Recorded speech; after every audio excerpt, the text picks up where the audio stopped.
haus ilmu kelihatannya ya, tidak pantang menyerah dan senantiasa semangat dalam hal menuntut ilmu sampai kapanpun ya. Oleh karena itu di dalam saya mengupas materi mikrobiologi dasar ini, tentunya ini ada lebih luas lagi ya, karena ada info bahwa pesertanya adalah S1 biologi. Jadi bukan mikrobiologi dasar ini. Jadi mikrobiologi dasar plus mikrobiologi yang lebih luas lagi gitu ya. Itu Mbak Afifah. Nah, namun sebelum lebih jauh, alangkah baiknya mungkin saya akan memperkenalkan diri Mbak. Nama saya karena sih sedikit ya. Jadi tahun 86 mungkin Mbak Afifah belum lahir, saya udah bekerja di PT Sugizindo. Jadi tahun 86 sampai 2019 saya di quality lah intinya Mbak, di quality. Ya, di quality. Jadi mikrobiologi, saya pengalaman mikrobiologi itu di food itu 33 tahun, Pak. Ya, jadi nanti mau nanya apa saja tentang bakteri, kapang kamir, silahkan. Ya, saya terbuka meskipun setelah training. Ini pun nanti mau konsultasi yang berkaitan dengan bakteri, mau istilahnya isolasi, bagaimana kultur biarkan murni, bagaimana promotion test dan seterusnya, dan bagaimana identifikasi tanpa dengan pewarnaan gram misalkan ya, silakan konsultasi dengan saya ya. Nah ini pengalaman kerja, jadi tahun 86 saya memang awalnya itu bukan jadi supervisor, jadi analis Mbak, bukan jadi analis, bahkan helper ya, pembantu analis. Karena apa? Lulusannya SLTA, ya SLTA gitu ya. Karena jadi saya menyandang gelar itu kuliah sambil bekerja. Ya, jadi dari helper analis, kemudian udah 6 bulan saya jadi analis yang namanya analis kimia. Hanya mengecek kadar air, bak density, dempel, kemudian total solid. Ya, yang ada di plan gitu, yang ada di ini, kemudian ya yang sederhana-sederhana. Udah 1 tahun baru saya analisa yang berkaitan dengan analisa kimia. Tahun berikutnya saya langsung ke mikrobiologi, mungkin karena saya telaten atau apalah gitu kan, orang mikrobiologi harusnya jangan beras adusu, harus telaten, disiplin, penuh fokus, konsistensi, ya konsisten dan seterusnya gitu ya. Nah akhirnya di mikrobiologi kurang lebih 32 sampai 33 tahun. Jadi udah bosan lah gitu ya. Nah, kemudian kan memang orang tua saya guru, kakek juga guru, jadi saya terpanggil untuk ngajar. Karena saya udah menyandang gelar, keduanya udah kuliah akta 4. Jadi udah punya SIM ngajar lah gitu ya. Jadi saya ngajar di SMP, di SMA, dan di universitas atau swasta yang ada di Bogor ya. Mata kuliahnya biologi kalau nggak di perkuliahan, tapi kalau untuk di SMP SMA saya ngajar fisika, kimia, matematika, itu aja. Jadi kalau SMP mata pelajarannya IPA, nggak ada kimia, nggak ada fisika ya. Kalau di SMA baru ya. Baik, nah terakhir adalah saya mimpin pabrik ya. Karena memang waktu sekolah SMA saja saya udah berpikir bagaimana saya mencari uang yang banyak, saya harus jadi direktur gitu ya, kebetulan ya. Jadi dari awal sampai akhir. Jadi udah tercapai, baru saya sekarang concern sebagai trainer, ya, sebagai trainer. Apa sih yang saya ajarkan trainer ini atau yang saya sharingkan? Nah, ini just info dulu aja. Ini hanya sebagai inspirasi atau pemberi semangat ya untuk Mbak Afifah gitu ya. Raihlah cita-cita setinggi langit. Berikan kemampuan yang sebaik-baiknya karena nanti atasan yang menilai. Kebetulan saya waktu itu kalau jadi guru teladan. Di karyawan pun, di Sugizindo, karyawan teladan. Di Kalbe aja menyandang karyawan teladan 2 kali. Kalbe Morinaga Indonesia. Ya. Kemudian jadi trainer, katanya terbaik. Padahal saya biasa aja ngajarinnya gitu. Apa mungkin karena keturunan bapak saya guru gitu ya, suka humor, suka canda sambil ngajar atau gimana gitu ya. Inilah prestasi yang diraih sebagai inspirasi aja. Jangan pernah mengeluh dan harus tetap semangat dalam hal menuntut ilmu dan mencari karir atau mendapatkan karir. Nah ini materi yang saya ini kan Mbak, yang saya senantiasa diberikan kepada institusi Badan POM, institusi pemerintah, karyawan-karyawan di perusahaan yang berkaitan dengan sistem, ya sistem, ya 11 kemudian berkaitan dengan internal audit dengan sistem-sistem tadi, ya. Kemudian ini masih internal audit, ya, banyak karena internal audit. Kemudian yang berkaitan dengan quality, kurang lebih ada berapa ya quality? Di profisiensi, statistik proses kontrol, kemudian bagaimana pest control diproduksi, bagaimana pest control secara keseluruhan, ya sampai good laboratory practice. Ya, ini yang berkaitan dengan quality. Jadi nanti tinggal menghubungi Mas Rizky lah kalau ada apa-apa yang berkaitan dengan bagaimana ingin menguasai quality yang sebenarnya, gitu ya. Quality itu harus bagaimana sih? Orangnya harus bagaimana? Metodenya bagaimana? Dan seterusnya. Ya, quality ini quality. Jadi quality aja yang berkaitan dengan quality kurang lebih ada berapa ya? Ini yang saya ini kalibrasi, risiko dan peluang ya. Kemudian hygiene, ketidakpastian pengukuran, food safety system certification, ya, HACCP. Jadi ada 51 materi atau mata kuliah khusus untuk quality.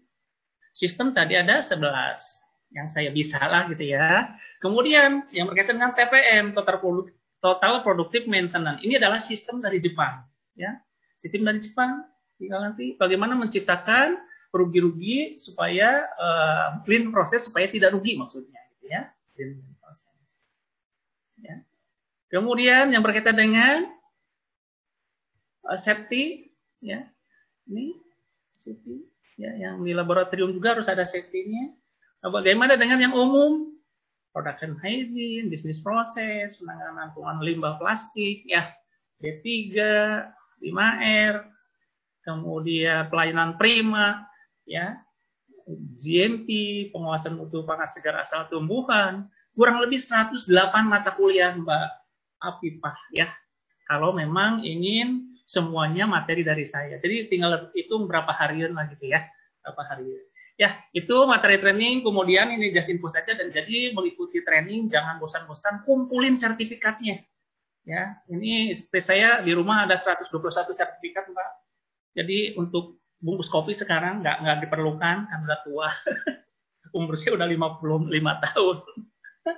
Ya, ini jadi mengikuti training di dalam dan di luar negeri ya, ini masih di dalam negeri. Ya, kemudian masih di dalam negeri. Nah, di luar negeri saya ke Singapura yang berkaitan dengan analisis Enterobacter Sakazaki dengan quick method ya, dengan metode PCR. 2 kali saya ke Singapura. Ya. Karena waktu itu ada isu di infant formula tercemar dengan bakteri Enterobacter Sakazaki. Ya, di Jepang 4 bulan.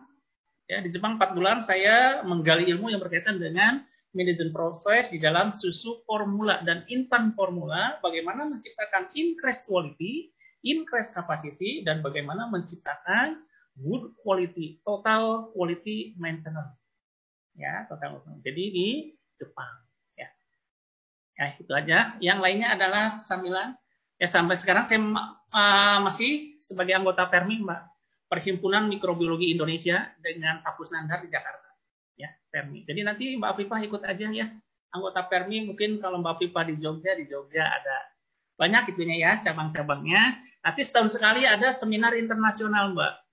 Ya, internasional yang berkaitan dengan mengupas sains dan penelitian, hasil penelitian.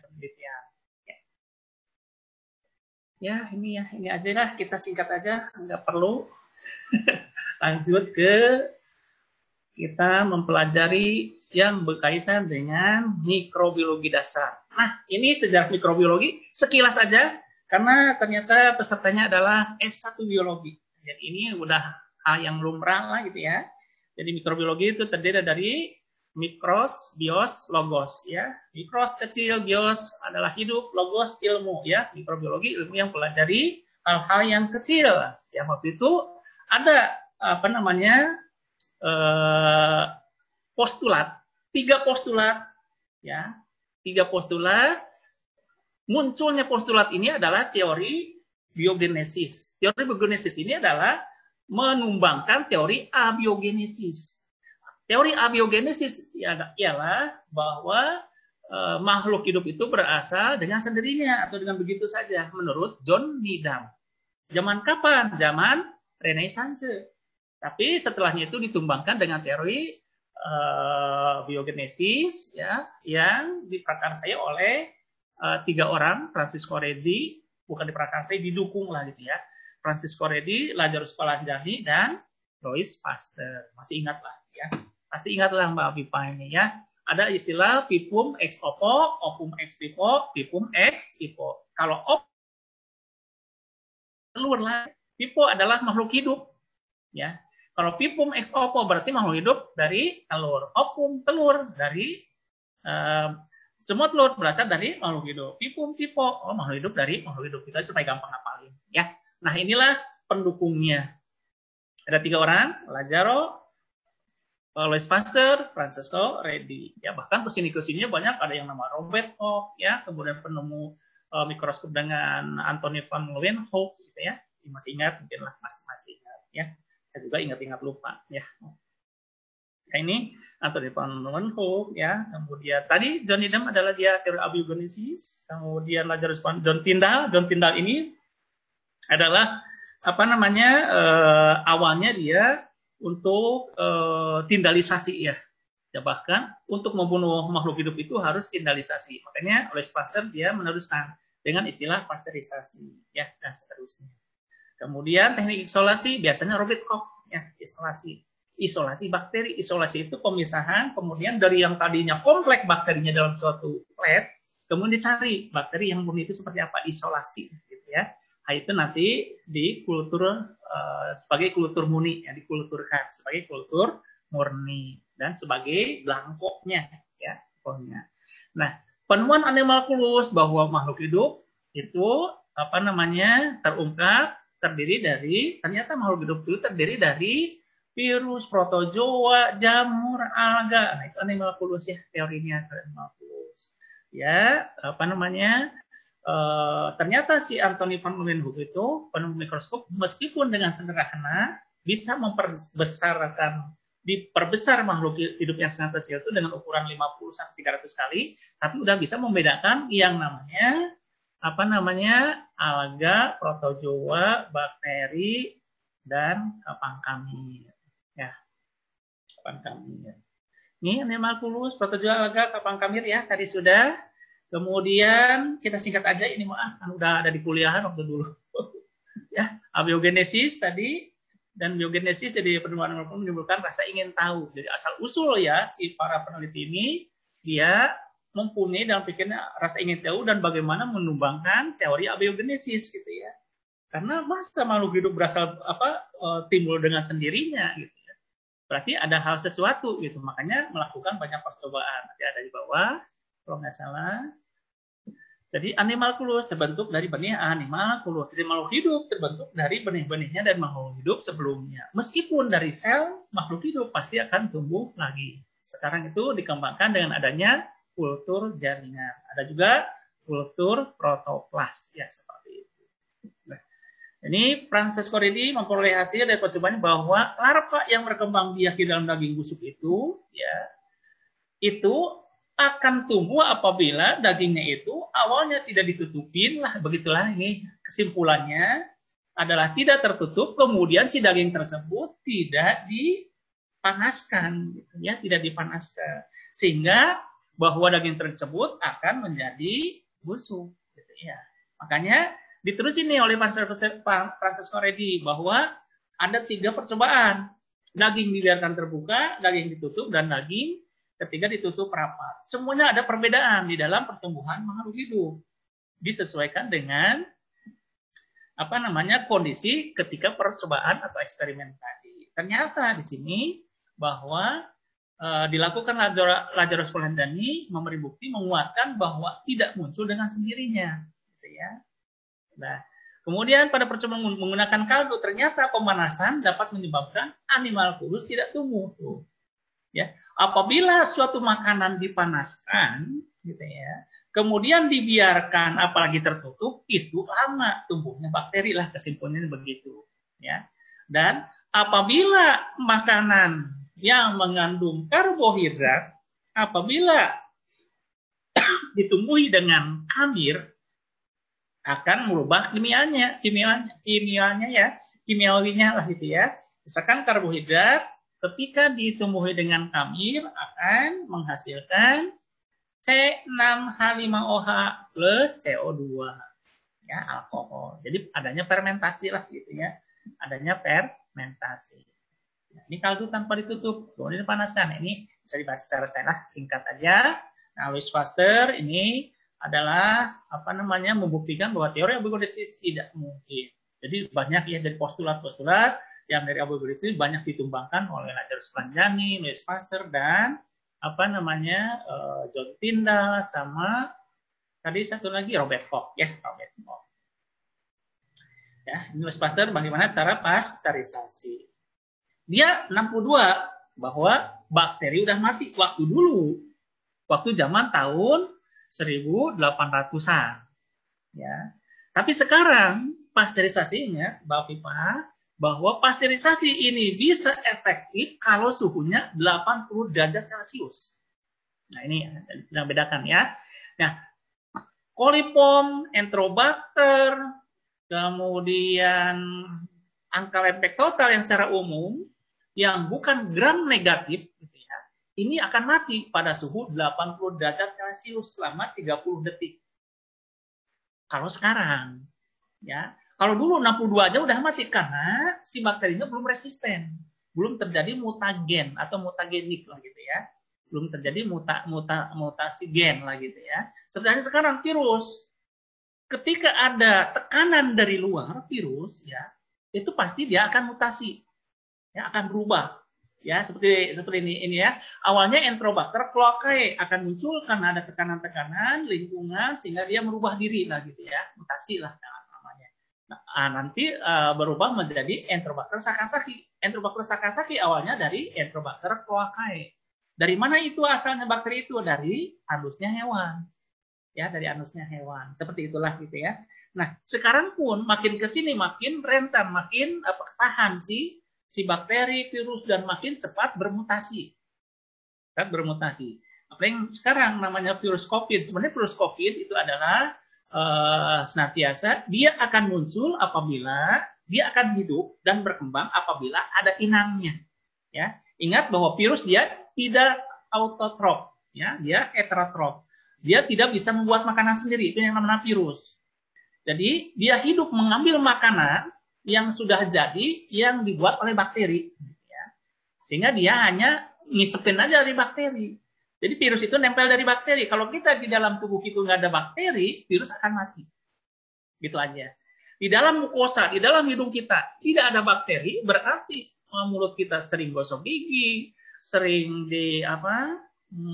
berkumur dengan laserin atau apa sih? Ya kayak N-Kasari itu larutan ya sebagai pembunuh bakteri lah intinya. Itu tidak akan muncul. Virus COVID ini tidak akan muncul. Pertahanan tubuh kita bagus, kemudian enggak akan muncul, dijamin. Nah, munculnya si virus tadi apabila kita udah punya penyakit kompleks gitu ya, udah diabetes, udah paru-paru, udah penyakit bawaan lainnya, ya, kemudian ketahanan tubuh kita otomatis pasti kurang. Ketika ada virus COVID datang, pasti secepatnya akan dia kena, ya, akan kena. Baik, kemudian muncullah nanti ke sini sterilisasi, ya, setelahnya pasteurisasi, maka ada sterilisasi. Sterilisasi adalah untuk membebaskan semua mikroorganisme yang menempel di permukaan bahan atau alat. Ke akar-akarnya sterilisasi, ya. Jadi ada pasteurisasi, ada sterilisasi, ada tindalisasi. Ada 3 ya tahapan. Pasteurisasi adalah hanya untuk membunuh bakteri-bakteri yang biasa saja. Bakterinya bukan preman lah gitu ya. Jadi bakteri juga ada bakteri yang baik-baik, ada bakteri yang jahat-jahat. Bakteri yang jahat-jahat, jahatnya adalah kelas menengah, kemudian kelas tinggi dan kelas super, ya. Kelas menengah jahatnya E. coli yang biasa, ya. Kelas tinggi E. coli OH157, ya. Kemudian kelas yang super jahat Salmonella, Bacillus anthracis, kemudian Clostridium botulinum dan seterusnya, banyak ya. Nah, Kemudian bagaimana untuk menghilangkan E. coli yang kelas tinggi, bukan super tinggi lah gitu ya. Cukup dengan sterilisasi saja. 121 derajat Celcius 15 menit. Di autoklaf mati dia. Ya. Tapi kalau E. coli OH157 pasteurisasi suhu 80 derajat tidak akan mati, Mbak. Nah, itu aja lah ya. E. coli OH157 di pasteurisasi 80 derajat Celcius 30 detik tidak akan mati. Tapi kalau disterilisasi 121 derajat Celcius 15 menit pasti mati. Bagaimana kalau salmonella? Salmonella harus sterilisasi. Kenapa? Ada yang namanya 3 lapisan, Pak, di dalam salmonella. Ada yang namanya di lapisan pertama lipid, 2 asam teichoat, 3 adalah peptidoglikan. Ingat pastilah. Pasti diajarin lah waktu kuliah, ya. Lipid, asam teichoat, peptidoglikan itu di dalam salmonella. Ya, terutama salmonella typhosa sama salmonella paratyphi, ya. Itu ada 3 lapisan. Nah, ini Louis Pasteur ya, Louis Pasteur dengan leher angsanya dia. Pak Encep, izin bertanya sebentar Pak. Ya, silakan langsung aja. Iya, tadi kalau yang pasteurisasi itu 80 derajat Celcius, suhu uap airnya gitu Pak? Atau airnya? Suhu uap air sama aja. Kalau dengan penguapan 30 derajat, kalau hanya dengan rebusan, kalau dengan uap air 80 derajat, kalau direbus 80 derajat airnya. Ya. Oh gitu. Ya. Itu bahan yang akan kita sterilisasi diletakkannya setelah airnya mencapai suhu tersebut atau dari awal, Pak? Setelah mencapai suhu. Ya. Jadi jangan menghitung dulu timer sebelum suhunya mencapai 80. Ketika suhunya sudah mencapai 80 derajat, baru timer. Ya. Baru timer. Kalau di di dalam pipa itu 30 detik cukup, tapi kalau di dalam kita direbus itu ya jangan 30 detik lah ya. Mungkin idealnya itu 5 menit sampai 15 menit. 5 menit udah mulai ini ya. Ya jangan 80 menit langsung diangkat kan. Ya, biarin dulu ya. Makanya kalau masak air tuh kan air itu kan pasti ada yang namanya Pseudomonas aerogenes di dalam air mentah. Kemudian ada yang namanya alga, ada yang namanya bakteri, banyak. Ketika kita memasak air, harus sampai mendidih. Setelah mendidih, biarkan 5 menit minimal. Jangan udah mendidih langsung diangkat. Jangan 5 menit, dijamin bakteri patogen mati. Ya, patogen mati. Jadi makanya, aduh sakit perut. Karena apa? Mungkin mendidihnya kurang lama gitu ya, kurang lama. Karena namanya air gitu ya, ada air yang tercemar, ada air yang tidak tercemar, tergantung lingkungan ya. Baik, itu ini pasteurisasi, kemudian bakteri spora. Nah, baik, tadi sterilisasi, tindalisasi. Tindalisasi kan apa? Karena di samping punya 3 lapisan, dia punya spora. Contohnya Bacillus thermophilus, dia punya spora, Mbak. Ya, punya spora. Jadi bakteri tapi punya sporanya. Di samping dia punya 3 lapisan. 3 lapisan itu hebatnya ciptaan Allah gitu ya. Hebatnya nggak kelihatan mata kita aja punya 3 lapisan di dalam tubuhnya itu. Kalau manusia mungkin pakai jas, pakai kemeja, pakai kaos dalam. Jadi untuk mematikan bagian dalam itu harus 3 kali proses sterilisasi gitu ya. 121 derajat Celcius 15 menit, diamin. Udah dingin. Sterilisasi lagi. 121 derajat Celcius 15 menit. Dingin lagi. Udah mau didinginkan, sterilisasi lagi. Ya, ini daun tindang. Jadi melakukan pembunuhan atau destroy gitu ya, destroy terhadap bakteri yang sifatnya punya endospora atau berspora, harus melakukan 3 kali pembunuhan. Dibunuh, kemudian kalau sudah dinginkan dulu, habis itu dibunuh lagi, dinginkan lagi, dibunuh lagi baru 3 kali. Itu ideal, ya, ideal. Ini daun tindang namanya kita. Ya.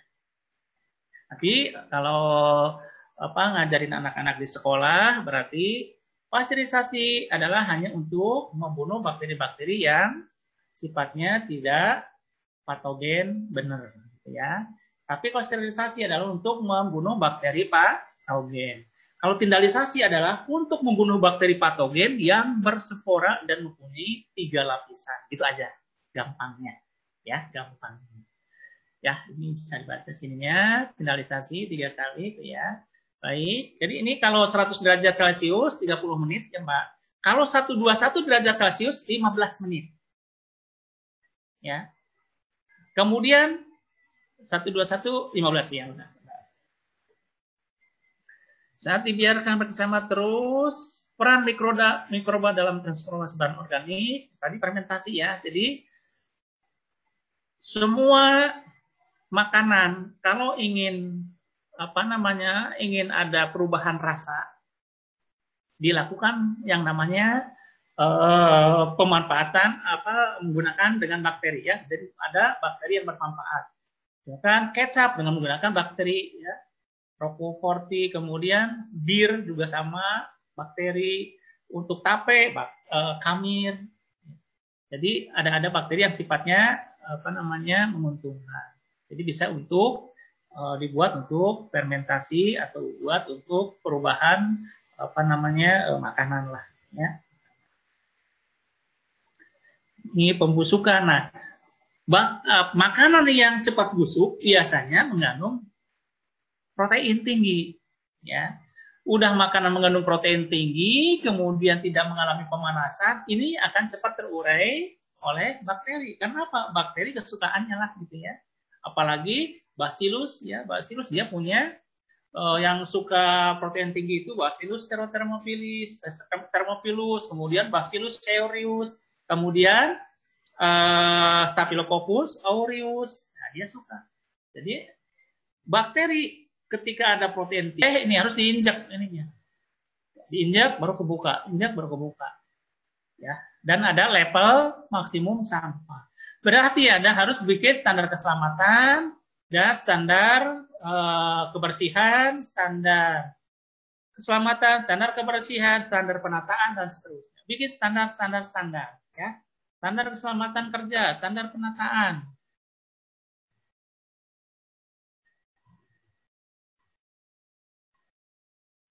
Ya, standar kebersihan bikin. Standar kebersihan, bagaimana membersihkan dindingnya ruangan mikrobiologi. Ya.